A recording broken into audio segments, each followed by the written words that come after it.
नमस्कार. Mona cooking and chef सिक्रेटमध्ये आपल्या सर्वांचं स्वागत आहे.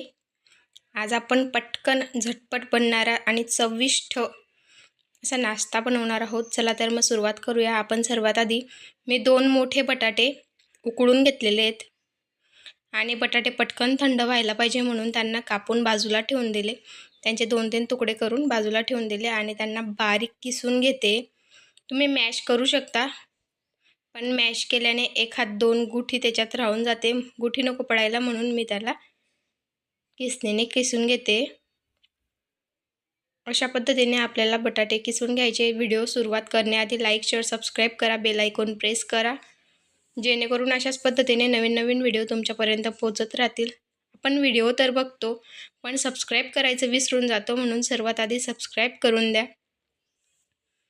चला तर आता आपण त्याच्यात मसाले टाकू. सर्वात आधी मी त्याच्यात मिरची टाकली आहे. मी 2 मोठ्या मिरच्या बारीक कापून टाकल्यात. 1 कांदा टाकला आहे बारीक कापून, 1 टोमॅटो. तुम्ही याच्यात अजून भाज्या तुमच्याकडे असतील तर तुम्ही ॲड करू शकता. मी इथे चटणी न टाकता बारीक कुटलेली मिरची टाकते. थोडीशी हळद, गरम मसाला 1 चमचा, चवीनुसार मीठ,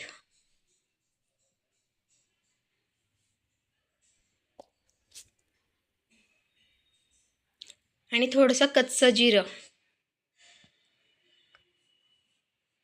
आणि वरून आपण 4 चमचे तांदळाचं पीठ टाकणार आहोत. त्याला सगळं मस्त एकत्र करून घ्यायचं आहे आणि त्याचा एक डो बनवून घ्यायचा आहे. त्याच्यात पाणी टाकायचं नाही आहे, काहीही टाकायचं नाही आहे वरून. त्याच पिठात आणि त्याच बटाट्यामध्ये मसाले वगैरे सगळं एकत्र करून डो करून घ्यायचा आहे. बघू शकता आपला डो मस्त बनवून तयार झाला आहे. आता मी 4 चमचे इथे बेसनचं पीठ, 4 चमचे मैदा आणि 4 चमचे दही घेतलं आहे. एकाच चमच्याने सगळं घेतलेलं आहे मी. याच्यात थोडीशी हळद टाकू आणि चवीनुसार मीठ.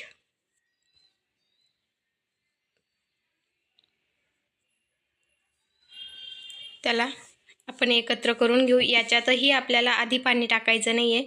सगळं दहीमध्ये एकत्र करून घ्यायचं आहे. त्याच्यानंतरच आपण त्याला थोडं थोडं पाणी टाकून त्याची पेस्ट बनवणार आहोत. व्हिडिओ शेवटपर्यंत बघा, तेव्हा तुम्हाला कळेल की आपण काय बनवतोय, कसला नाश्ता बनवतोय आणि तोही भन्नाट चवीचा.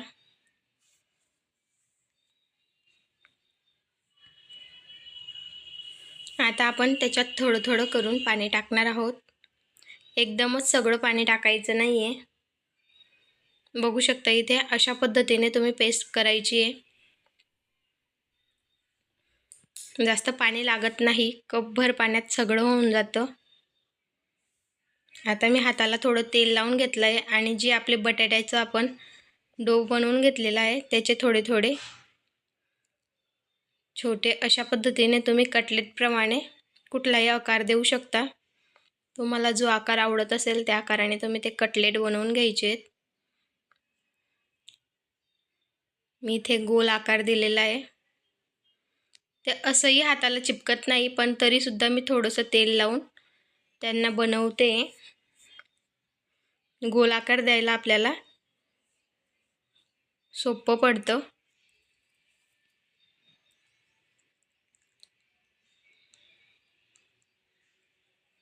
अशा पद्धतीने आपल्याला सगळे डो बनवून घ्यायचे आहेत, सगळे कटलेट बनवून घ्यायचे आहेत.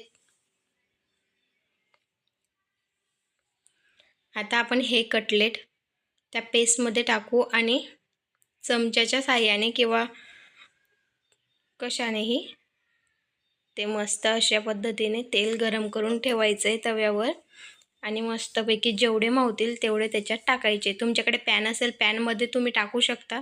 पसरट जर का पॅन असेल तुमच्याकडे तर त्याच्यात टाका. मी डोशाच्या तव्यावर टाकते. काही जास्त तेल लागत नाही. थोडंसं तेल टाकायचं आणि त्यांना आपल्याला व्यवस्थित भाजून घ्यायचे. एका वेळी तुम्ही जेवढे बनवू शकता तेवढे बनवायचे. मस्त छान दिसतंय ना. आणि हलक्या हाताने ते मस्त पलटवून घ्यायचे.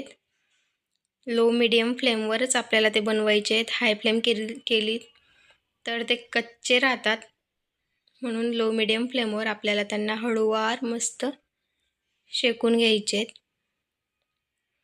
आलटून पलटून आपल्याला ते दोघं साईडने मस्त शेकून घेणार आहोत आपण. मस्त दिसतंय, वाव. स्मेलही खूप छान येते. सध्या उन्हाळ्याचे दिवस चालू आहेत. सगळेजण घरी असतात, तर दुपारी काही ना काही फरमाईश असतेच, हे बनवा ते बनवा. तर तुम्ही हे आरामात बनवू शकता आणि सगळे आवडीने खातात. खूप छान लागतं चवीला. जास्त तेलही नाही आहे आणि तुम्ही याच्यात जर का भाज्या टाकल्या तर लहान मुलांपासून सगळे आवडीने खातात आणि भाज्याही त्यासोबत खाल्ल्या जातात. मस्त. पुन्हा एकदा लाईक शेअर सबस्क्राईब करा, बेल आयकॉन प्रेस करा. थँक्यू.